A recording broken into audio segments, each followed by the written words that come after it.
సాంబార్ చేసుకుందాం. ఏంటంటే మనకి ఫుడ్లోకి వేరే ఉంటుంది, రైస్లోకి వేరే ఉంటుంది, ఇడ్లీలో కానీ దోశల్లో కానీ వేరే ఉంటుంది. ఓకేనా? చాలా సింపుల్ పద్ధతిలో ఈరోజు ఇడ్లీ సాంబార్ చేసుకుందాం. ఓకే, మనం స్టవ్ వెలిగించుకొని ఆయిల్ పెట్టుకొని ఆయిల్ వేడైన తర్వాత పోపు వేయాలి. పోపులో రెగ్యులర్గా వేసేవే మినప్పప్పు, శనగపప్పు, వెల్లుల్లిపాయి, ఆవాలు, జీలకర్ర, కరివేపాకు, ఎండుమిర్చి, కొంచెం ఇంగువ అన్నీ సమంగా ఫ్రై అయ్యేలాగా ఉంటే మరిగేటప్పటికి ఇంకా బాగా వస్తుంది. యాక్చువల్గా ఏంటంటే సాంబార్ ఉల్లిపాయలని చిన్నవి దొరుకుతాయి, అవి నాకు దొరకలేదు. అందుకని ఉల్లిపాయని కొంచెం పెద్ద ముక్కలుగా కట్ చేశాను.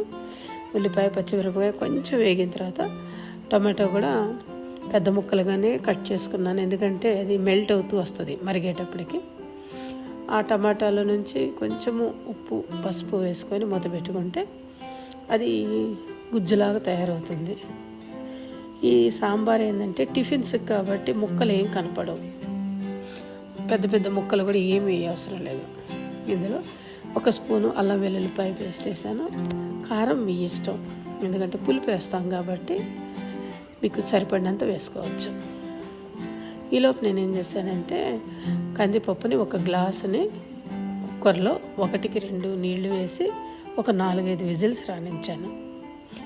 ఆ యొక్క టమాటా గ్రేవీలో కూడా మనం ఈ ముద్దపప్పుని కలిపి చింతపండు పులుసు అయినా వేసుకోవచ్చు. నేను ఇదేంటంటే కొంచెము రెడీగా ఉండాలని పులుసు తీసి ఉడకబెట్టి లోపల పెట్టుకుంటాను, అది వేసాను.